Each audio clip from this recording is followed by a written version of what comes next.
हर हर महादेव दोस्तों, कैसे हैं आप सभी लोग। क्या आपने कभी एक ऐसे शिवलिंग के बारे में सुना है जिसका आकार चावल के एक दाने के बराबर हर साल बढ़ता चला जा रहा है? क्या आपने कभी एक ऐसे मंदिर के बारे में सुना है जिसके लिए एक राजा ने अपना सारा राज ही त्याग दिया? क्या आपने कभी एक ऐसे मंदिर के बारे में सुना है जहां की एक शक्ति ने मुगल बादशाह को उसकी सेना समेत अंधा कर दिया? जी हां, मैं आज आपको बताने जा रहा हूं महाकालेश्वर देवकली मंदिर की कथा। दोस्तों, औरैया के देवकली मंदिर का इतिहास कोई आज का इतिहास नहीं है। जी हां, इसकी कहानी शुरू होती है द्वापर युग से। द्वापर युग में हस्तिनापुर नाम का एक राज्य हुआ करता था, जहां पर हम जैसा कि जानते हैं सभी लोग, एक बहुत ही अजेय अपराजित राजा था, दानवीर कर्ण। उनके वंश में हजारों साल बाद एक राजा हुए, राजा कृष्णदेव राय। उन्होंने ही औरैया की इस पावन धरती पर यमुना नदी के किनारे एक किले का निर्माण कराया और उस किले को नाम दिया गया देवगढ़। राजा कृष्णदेव राय के जाने के बाद उनकी आगे आने वाली पीढ़ियां सारी की सारी नास्तिक हो गईं, जिससे यह किला धीरे धीरे खंडर हो गया और यमुना में समाहित हो गया। लगभग 800 सालों तक ये यमुना के अंदर समाहित रहा। फिर 800 सालों बाद इन्हीं की पीढ़ी में एक जन्म होता है एक राजा का, राजा बिसोक देव का।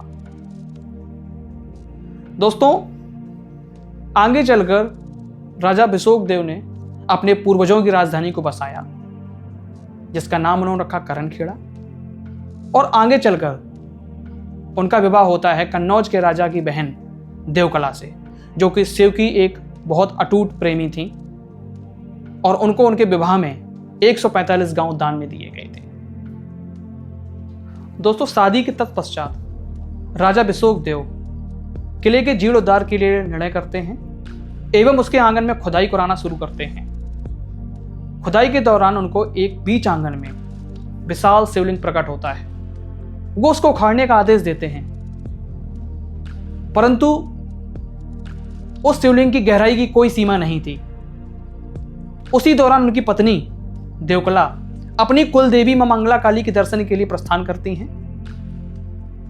मां मंगला काली के द्वार पर मां मंगला काली स्वयं एक कन्या के रूप में प्रकट होकर उनको आशीर्वाद देती हैं और कहती हैं कि आपके आंगन में जो शिवलिंग प्रकट हुए हैं वो स्वयं महाकालेश्वर हैं। आप जाइए, उनकी आराधना कीजिए और उनके लिए एक विशाल मंदिर बनवाइए।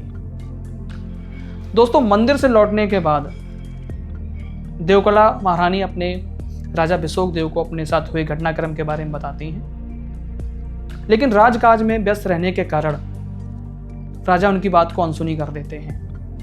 कुछ समय बाद रानी देवकली का स्वर्गवास हो जाता है। फिर उसके बाद राजा उनकी अंतिम इच्छा को मानते हुए अपने किले के अंदर आंगन में मंदिर का निर्माण कराते हैं।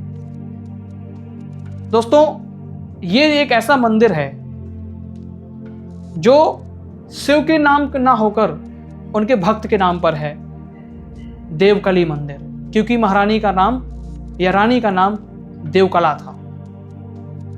दोस्तों, मंदिर के निर्माण के बाद राजा बिसोक देव अपना सारा राजपाट त्याग देते हैं और अपने भाई को सौंप देते हैं एवं यमुना नदी के किनारे एक टीले पर जाकर साधना में लीन हो जाते हैं, जिसको आज हम तबा बाबा के नाम से जानते हैं। दोस्तों, कुछ सालों तक यह मंदिर लोगों की आस्था का केंद्र रहा एवं इस मंदिर की पवित्रता पर आंच तब आई जब एक मुगल शासक शेरशाह सूरी ने इस पर आक्रमण किया और इसके पश्चिमी गुंबद को पूरी तरीके से क्षतिग्रस्त कर दिया, जिससे साधना में लीन राजा बिसोक देव को अत्यंत कष्ट हुआ और उन्होंने शेरशाह सूरी और उसकी सेना को एक ऐसा श्राप दिया जिससे सभी लोग अंधे हो गए।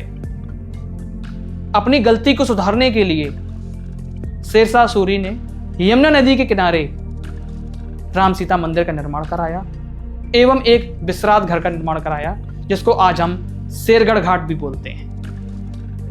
दोस्तों, सालों तक यह लोगों के आस्था का केंद्र रहा मंदिर एवं 1857 की क्रांति के दौरान यहाँ पर क्रांतिकारियों ने शरण ली और औरंगजेब के खिलाफ युद्ध की शुरुआत की।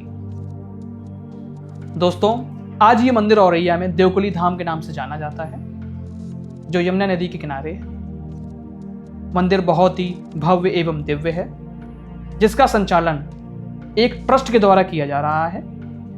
मंदिर के प्रांगण में एक बहुत ही विशाल त्रिशूल लगा हुआ है, जो आसमान की ऊंचाइयों को छू रहा होता है, एवं नंदी महाराज भी मंदिर के दर्शन कर रहे होते हैं मंदिर के प्रांगण से ही। क्या आपने ऐसे मंदिर के दर्शन किए हैं जहां पर हर साल अनंत संख्याओं में लोग आते हैं, हजारों संख्याओं में लोग आते दर्शन करने के लिए? क्या आपने ऐसे मंदिर के दर्शन किए हैं जिसका शिवलिंग हर साल चावल के एक दाने के तरीके बढ़ता चला जा रहा है? क्या आपने ऐसे मंदिर के दर्शन किए हैं जिसकी अनुकंपा लोगों पर असीम है?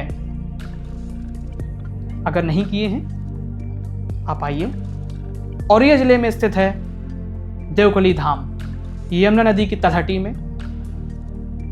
मैं चाहूंगा कि ये वीडियो आप देख लोगों को शेयर करें, सब्सक्राइब करें। 1079